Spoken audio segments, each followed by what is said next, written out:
أهلا وسهلا بيكم في قناتنا حواديت زمان.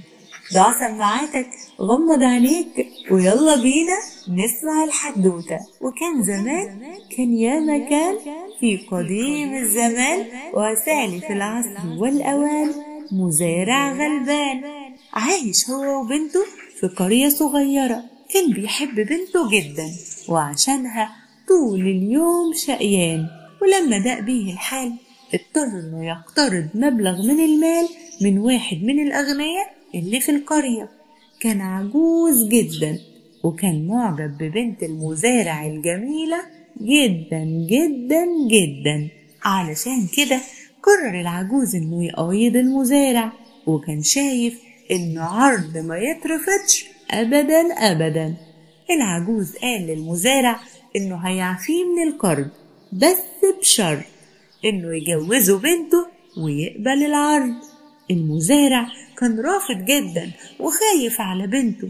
مش المزارع من غير ما يرد عليه، ولما راح لبنته سألها فرفضت بنته. ولما عرف العجوز اقترح عليهم اقتراح.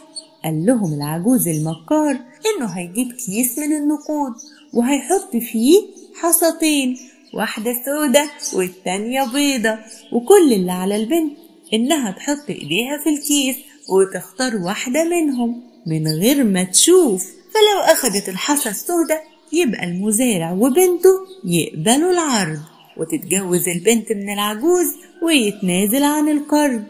أما بقى لو أخدت الحصى البيضة مش هيتجوزها وبرضه هيتنازل عن القرض. أما بقى لو رفضت الفكرة كلها هيكون مصير أبوها السجن. وفي اليوم الموعود اتجمع كل أهل القرية، وقفوا على ممر مفروش بالحصى.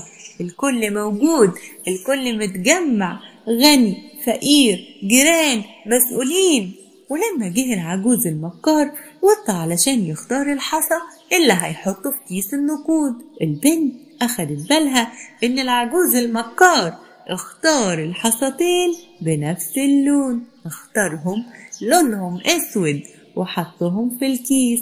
طلب العجوز من البنت انها تختار. فضلت البنت تفكر للحظات، ارفض احط ايدي في الكيس؟ طيب وابويا ذنبه ايه يتسجن؟ ولا افضح امر العجوز الغشاش؟ ولا امد ايدي في الكيس واختار الحصى السوداء واضحي بنفسي وانقذ ابويا من الديون والسجن؟ اوبس، لقيتها. خطر على بال البنت فكرة ونفذتها.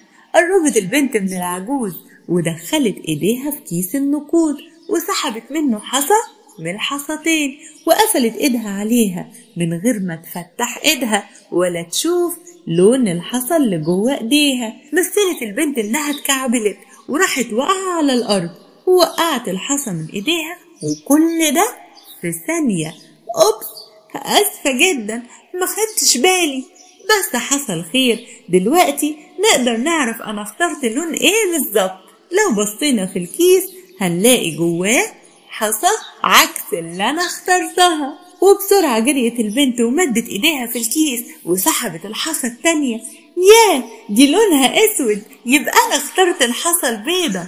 ودلوقتي جعليك الدور يا عجوز تنفذ كلامك، تنسى خالص انك تتجوزني وتتنازل عن القرض. العجوز واقف مش عارف يعمل ايه او يقول ايه. لو اعترض هيفضح امره والكل يعرف انه غشاش وكذاب ويتأكد من عدم امانته. وقف العجوز ساكت مستغرب، لا بيصد ولا بيرد. وبعد أن مضى ما مضى وكان ما كان تنتهي الحكاية ولا يتوقف الزمان. استنونا في نفس الميعاد وقصة جديدة من قصص ذكاء العرب على قناتنا حواديت زمان، حدوتة عربية بالعامية.